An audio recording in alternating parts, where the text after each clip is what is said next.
I wanted to get you a little video of Duke. We're at a park here in Daybreak.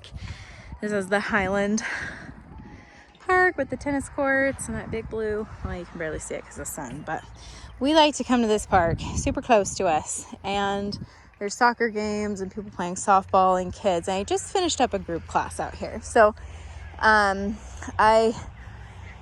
I want to kind of talk a little bit about like what I'm seeing. So overall, his obedience is pretty good. Like he can heel, he can sit, he can down, he knows how to, do the mechanics of everything, but he doesn't always focus while he's doing it. And so what I mean by that is sometimes when we're healing, he's like, no, but I got to sniff. I'll walk next to you and not pull, but I got to sniff. And eventually that's going to lead to him pulling, because if he can't focus on me, his heel, like the position of the heel, will become very lackluster, almost to the point where then he's like not doing it at all. So what I do is I get a little bit busier in my footwork and I become more demanding on the e-collar. So I don't turn the e-collar up like super quickly where I'm going from like 8 to 30, but I want to start working up those increments right away if level 8, level 9 isn't working. So if I'm coming out and I hit 8 a couple times and he's not changing anything, that tells me there's zero urgency. He may not even be feeling it in this kind of environment, or he might be like really worried about the people. So you can kind of see like he gets Duke, leave it. Good. He gets a little bit intense in his leave it. And his look, good, at somebody walking behind me. Good job, buddy. Duke, heel. Good. So I'm starting, we're starting at a 22 out here. So as we first came out initially, like I think I was on a level 8 and it just wasn't enough for this environment. Now 8 at home in my house when nobody's around and it's just me and him, or even just like my family, it's plenty for him. He's like, okay, I'm listening, like not a big deal. I might not even need the e-collar. He'll go to place and listen and wait at doors pretty regularly. But in this environment, we have a lot more variables. We have smells, we have things that may make him excited or nervous. Come on, buddy. And all of those things are going to lead to lack of focus. Now, that's natural for most dogs, like to come out into an environment. It's unnatural for them to be staring at us the whole time, right? But for him, that's going to be a matter of us setting a boundary. So when we come out and we say, Duke, you can't guard me, you have to focus on me. So if he's Duke down, if he's in a down, and let's say there's a person approaching from this way and he's staring at that person and he's like really intense in his stare, he may or may not explode because he's in front of me, he's looking at them, there's zero focus on me.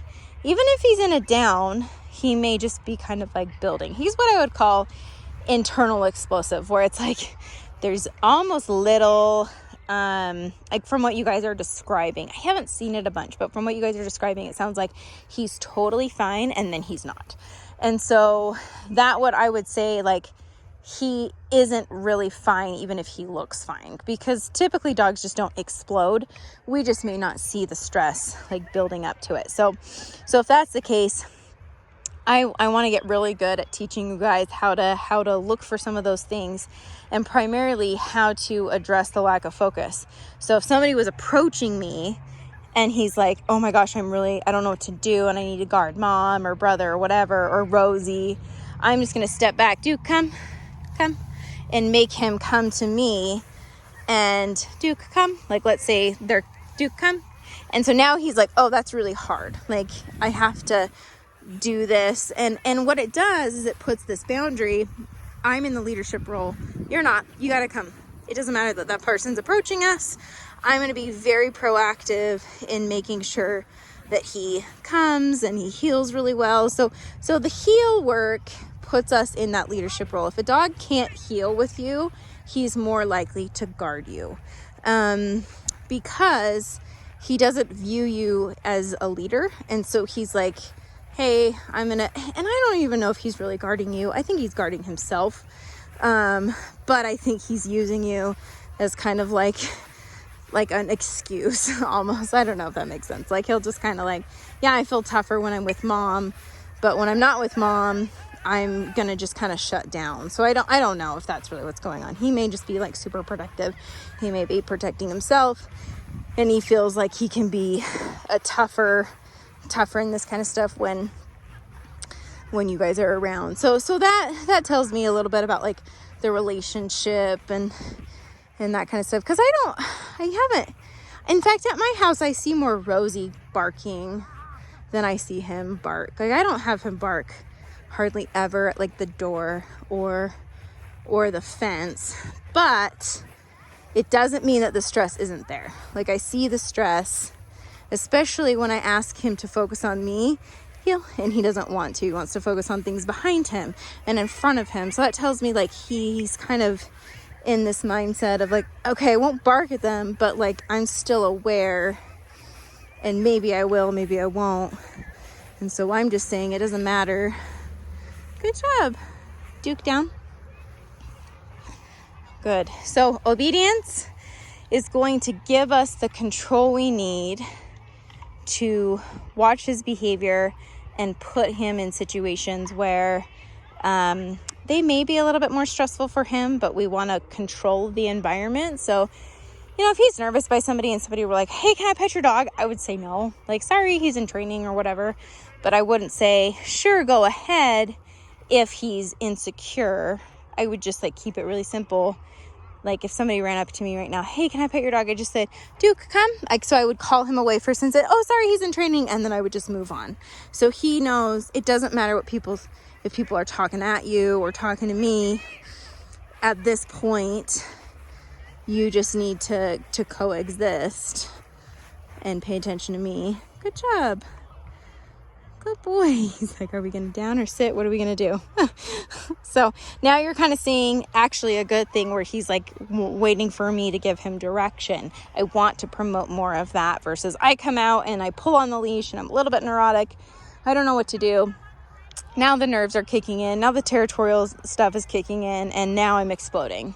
So really coming at this from like a obedience standpoint so I can manage him and watch his intention with things and follow through and make sure that we're like preventing these things from happening. Now, if it does occur where he does bark or he does explode, I am going to correct it on the e-collar until he totally drops that state of mind. So what I mean by that is like if he's still barking and I tap the button, I say, Duke, no, then, and he maybe stops barking, but he's still like, his little tail goes up and he's like still like, oh, I'm tough, in his body language.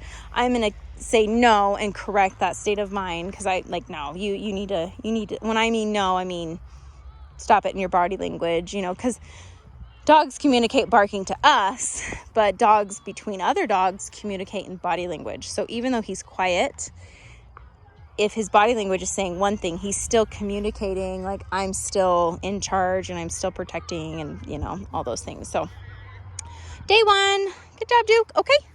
Doing pretty good. Heel. I don't ever want him pulling on a leash. So even if I don't tell him to heel and we start walking, I don't want him to pull right there. I did tell him to heel, but I don't want him in front on the leash ever. And I don't want the leash to be tense. Like it's pretty loose. If he goes in front, heel, I press the button and do a little redirection until he's back in position. I find that cleans up a lot because he has to focus on me. If the leash is tight, he does not have to focus on me. In fact, he can just like pull, and I'm behind him and he knows I'm behind him. He doesn't have to pay attention. But if he has to keep that leash loose and follow my body, he can't focus on, good job, buddy.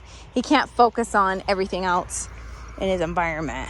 So that's our plan. It's just the next little while is just getting him out, exposing him to stuff. Trying to see like where his triggers are. But ultimately just making sure he can have good obedience in a little bit more stressful environments. So, because if he does great at my house, that means we need to get him out into situations that might be new and different and weird. And so like things like parks or dog friendly stores or City Creek is dog friendly. Liberty Park is tons of people out there compared to out here in Daybreak. So anyway, good job, Duke. Good boy.